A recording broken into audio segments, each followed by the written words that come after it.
Hello बच्चों, आज हम स्टार्ट करते हैं नया chapter structure of atom. Structure of atom ये बेटा क्लास 11th का सेकंड चैप्टर है। जो एटम वर्ड है वो सबसे पहले इंट्रोड्यूस किया गया था, एक साइंटिस्ट थे ओस्टवाल्ड। ओस्टवाल्ड ने ये टर्म एटम सबसे पहले इंट्रोड्यूस किया था। ठीक है बेटा। अब इस चैप्टर में हम क्या पढ़ने वाले हैं? इस चैप्टर में हम एटम के बारे में पढ़ेंगे, जैसे डाल्टन एटॉमिक थ्योरी, उसके ड्रॉबैक्स, फिर discovery of electron, proton, neutron, उनका अरेंजमेंट यानी models, Thomson model, Rutherford model, Bohr models. फिर उसके बाद हम पढ़ेंगे आपका Planck quantum theory, photo electric effect, threshold frequency. फिर उसके बाद हम पढ़ेंगे Heisenberg uncertainty principle, Schrodinger wave equation. फिर कुछ रूल्स हैं, आफबाउ रूल्स, पाउली, आपका हुंड रूल, फिर क्वांटम नंबर। ये सब चीज़ हम वन बाय वन करके इस चैप्टर में स्टडी करेंगे। तो सबसे पहले हम स्टार्ट करते हैं क्या, Dalton atomic theory.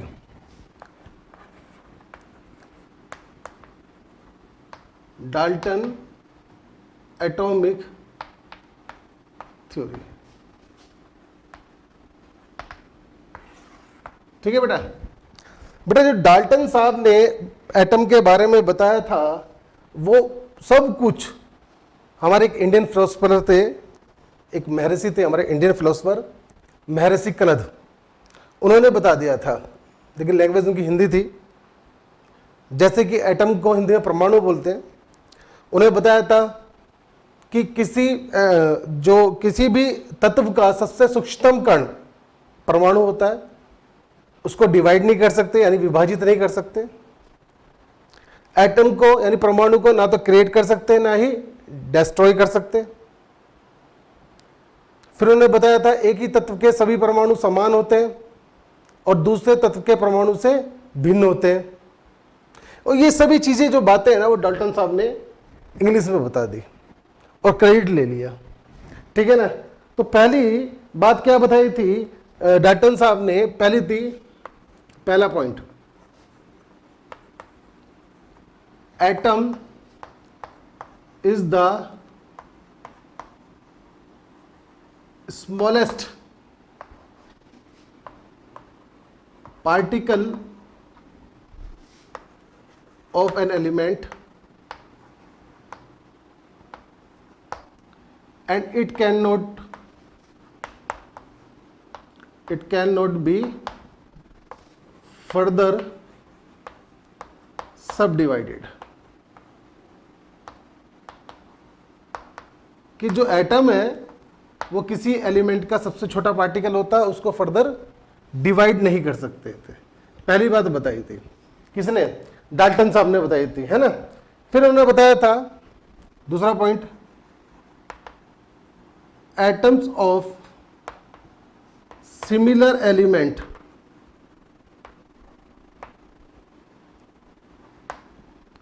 are similar elements are similar but different to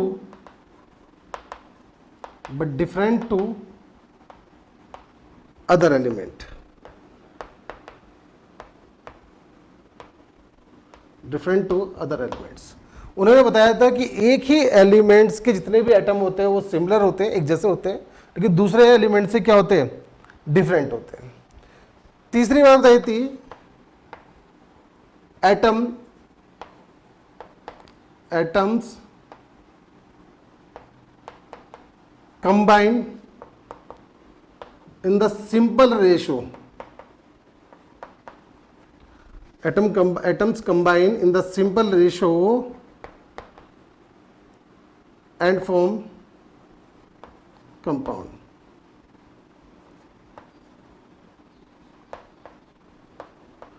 कि एटम्स आपस में सिंपल रेशियो में कंबाइन करके क्या बनाते हैं? कंपाउंड बनाते हैं। जैसे कि 2Na plus Cl2 gives 2NaCl। 2:1 ratio हो गया, या फिर 2mg plus O2 gives 2 mg हो गया। ठीक है बेटा। फिर उन्होंने लास्ट पॉइंट जो अपना बताया था, next point, atoms can not be created and nor destroyed, जिसको हम आजकल लॉ ऑफ कंजर्वेशन मास भी बोलते हैं, जो कि डाल्टन ने ही दिया था।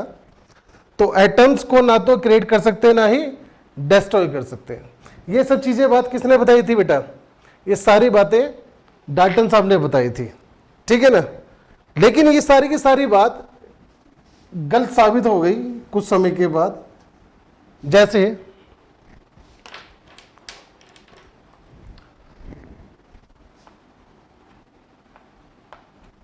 after the discovery of electron, proton and neutron, after the discovery of electron, proton, neutron, उनका पहला पॉइंट गलत हो गया भाई। एटम सब डिवाइडेड हो गया और एटम सबसे छोटा पार्टिकल भी नहीं रहा किसी एलिमेंट का, ठीक है ना। दूसरी point, after the discovery of isotopes, after the discovery of isotopes, atoms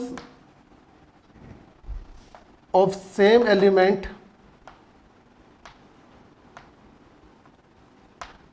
can be different। ये बात भी उनकी गलत हो गई कि एक ही एलिमेंट के सारे एटम सेम होते हैं। लेकिन जब आइसोटॉप्स की डिस्कवरी हुई तो ये पता चला कि एक ही एलिमेंट के डिफरेंट डिफरेंट एटम्स हो सकते हैं। आइसोटॉप्स क्या होते हैं बेटे? आइसोटॉप्स होते हैं जिनका एटॉमिक नंबर सेम होता है और मास नंबर डिफरेंट होता है। जिसको नहीं आता मैं आगे समझाऊंगा उसको, है ना।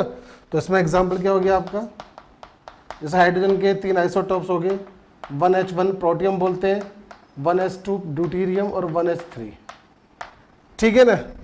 तीसरा बोला था उन्होंने कि एटम्स जो है बड़े सिंपल रेशियो में कंबाइन करके कंपाउंड बनाते हैं, लेकिन आफ्टर द डिस्कवरी ऑफ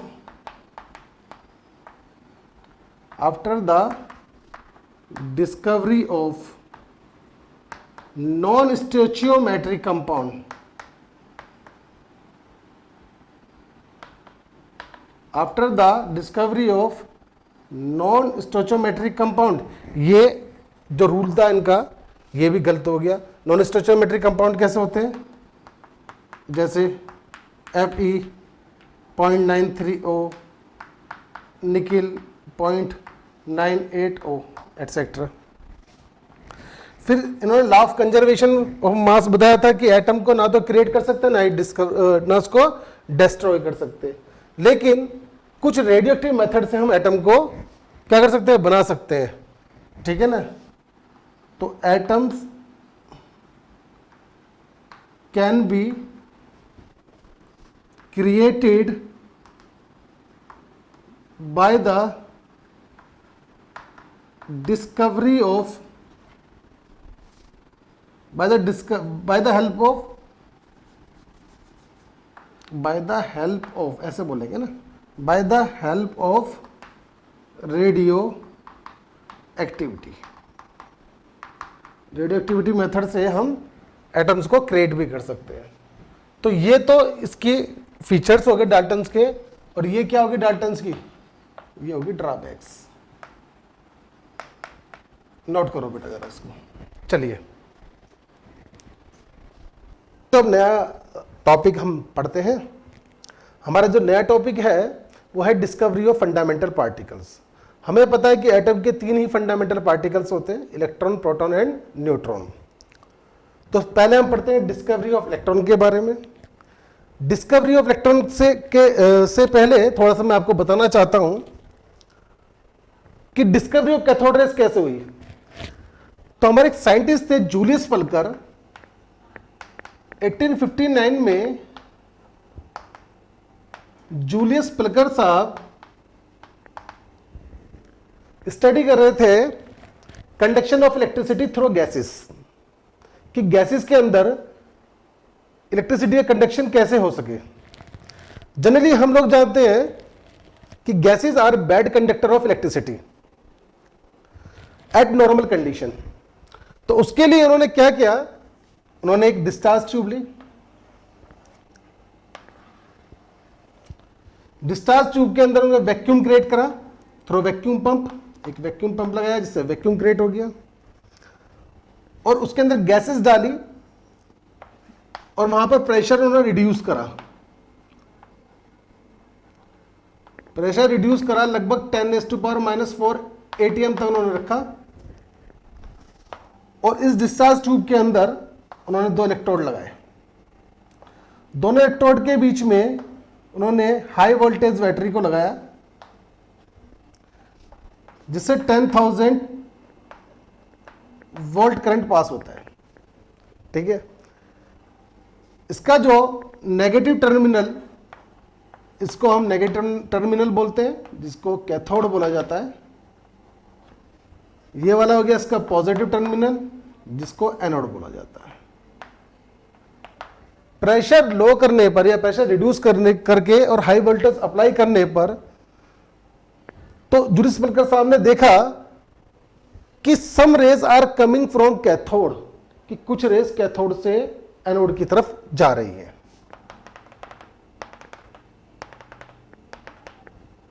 और उन रेज का नाम उन्होंने दिया कैथोड रेज। क्या नाम दिया बेटा? Cathode rays. जनरली क्या था, ये कैथोड पार्टिकल भी बोला जाता है इनको, ये कोई रेज नहीं थी। ऐसा सीम्स हुआ some rays are coming from cathode to anode, क्योंकि ये कैथोड ऐसे नेगेटिव चार्ज पार्टिकल से मिलकर के बनी हुई है, तो नेगेटिव पॉजिटिव की तरफ जाएगा। ये जो था वो क्या था, इसके अंदर जो गैसेस थी वो आयनाइज हो रही थी, और वो आयनाइज होने पर इलेक्ट्रॉन्स निकाल रही थी, और ये बंडल ऑफ इलेक्ट्रॉन्स थे। जैसे कि हाइड्रोजन था, हाइड्रोजन को लिया तो हाइड्रोजन आयनाइज होकर के क्या बनेगी, इलेक्ट्रॉन देगी। हीलियम होगा तो हीलियम क्या होगा, आयनाइज होगी। आयनाइज होने पर ये इलेक्ट्रॉन को रिलीज करेगी। खैर कोई इशू नहीं। तो पलकर साहब ने ऐसा महसूस किया कि some rays are coming from cathode to anode, और this rays is known as the cathode rays. ठीक है बेटा, अब इनकी प्रॉपर्टी, ये कैथोड रेज क्या थी, किस पार्टिकल से मिलकर के बनी, इसकी क्या क्या प्रॉपर्टी थी, वो डिस्कस करते हैं। इसको नोट करो। पढ़ते हैं हम प्रॉपर्टीज ऑफ कैथोड रेज। किसके बारे में पढ़ते हैं बेटा? Properties of cathode rays. Properties of cathode rays में पहली बात तो ये है कि they travel in straight line,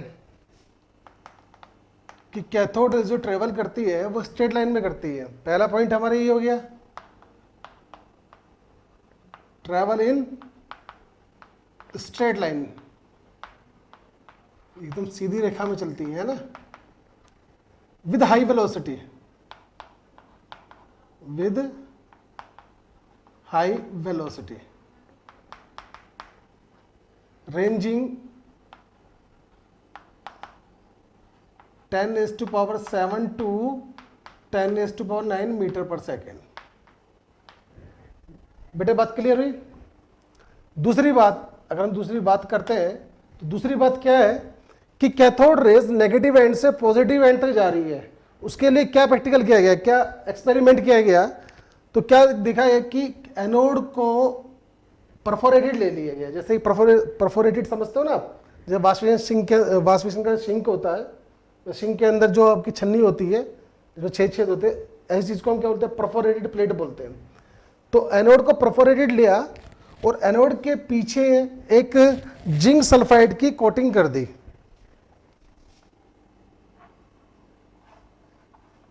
एक जिंक सल्फाइड की कोटिंग कर दी, तो ये कैथोड रेज इन होल से होते हुए ग्लास वाल पर टकराई, और टकरा करके उसने क्या करा, एक ग्रीन कलर की चमक पैदा करी, ग्रीन फ्लोरेसेंस बोल सकते हैं ना। तो उसने क्या करा, दे प्रोड्यूस green glow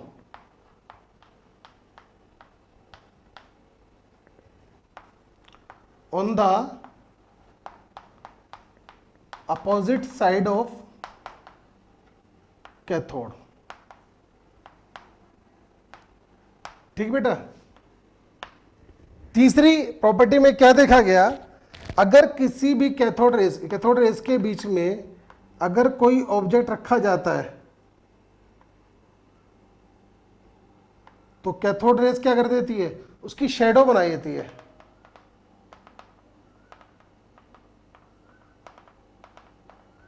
ठीक है ना, उसकी क्या बना देती है बेटा, शैडो बना देती है, द फॉर्म शैडो।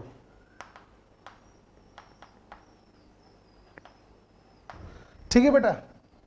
फिर देखा गया कि अगर कैथोड रेस के बीच में कोई पिन व्हील माउंटेड किया गया, लगाया गया, तो वो क्या हुआ वो जो पिन व्हील है उसका रोटेशन शुरू हो गया।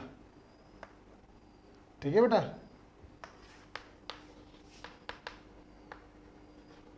उसका रोटेशन शुरू हो गया। इससे पता चला cathode rays are made up of material particle. Cathode rays are made up of material particle.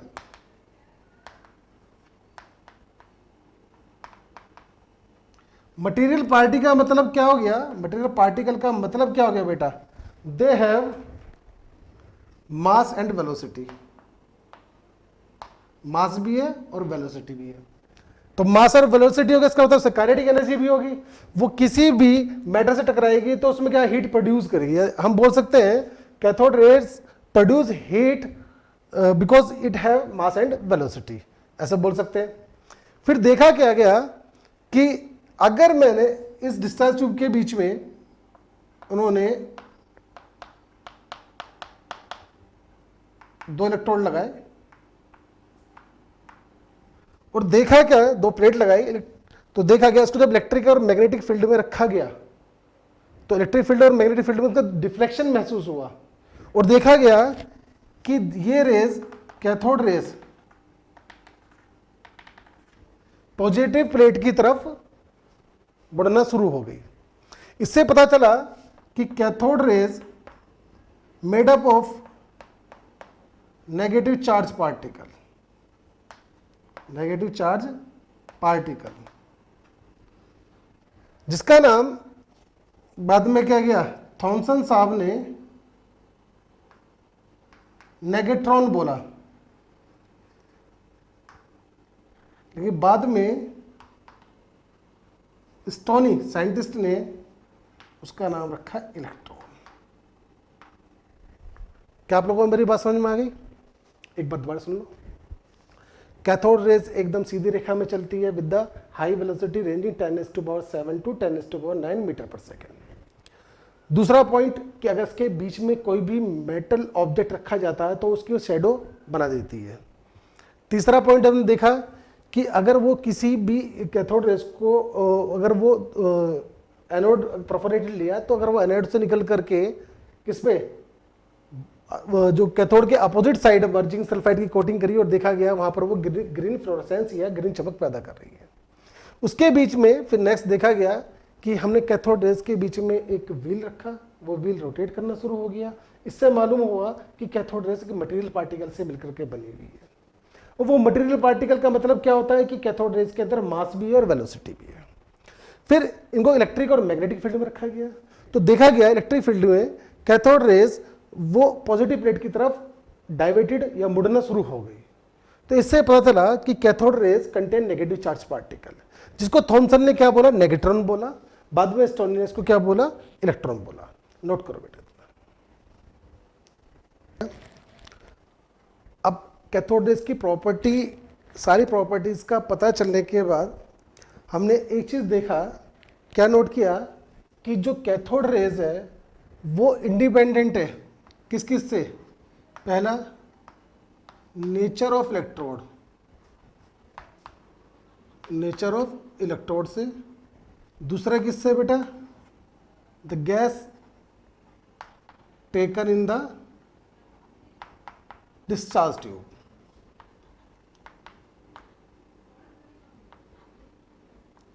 Discharge tube.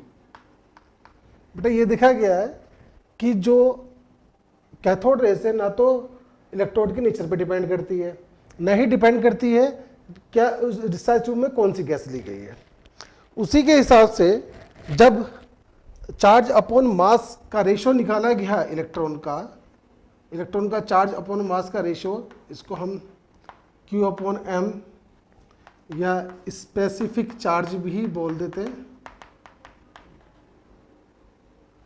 निकाला गया है, जो कि लगभग 1.7588 इंटू 10⁸ कूलम पर ग्राम या 1.7588 इंटू 10⁻11 कूलम पर केजी था, जिसको हम अप्रोक्स लेंगे न्यूमेरिकल में 1.76 कूलम, 1.76 इंटू 10⁸ कूलम पर ग्राम या 1.76 इंटू 10⁻11 कूलम पर केजी। ठीक है बेटा। तो जो स्पेसिफिक चार्ज और मास रेशियो जो आया, चार्ज और मास रेशियो जो इलेक्ट्रॉन का निकल करके आया, वो देखा गया कि वो किसी भी गैस पर डिपेंड नहीं करता, सभी गैसेस के लिए सेम था, कोई सा भी इलेक्ट्रॉन लो कोई फर्क नहीं पड़ता। इसकी वजह से हमने क्या बोलते हैं, इलेक्ट्रॉन को क्या बोलते हैं, यूनिवर्सल कॉन्स्टिट्यूएंट्स भी बोलते हैं। क्या बोलते हैं बेटा, यूनिवर्सल कॉन्स्टिट्यूएंट्स बोला जाता है। क्या मेरी बात समझ में आ रही है? ठीक है ना। तो आपसे क्वेश्चन पूछा जाएगा 11th क्लास में, why electron is called the universal constituent. तो आप बोलोगे the specific charge of electron for all gases are the same, so it is called the universal constituent, which is equal to the 1.7588 into 10⁸ coulomb पर kg, coulomb पर gram, और 1.7588 into 10⁻11 coulomb पर KG. ठीक है ना, इसको आप note कर लीजिएगा।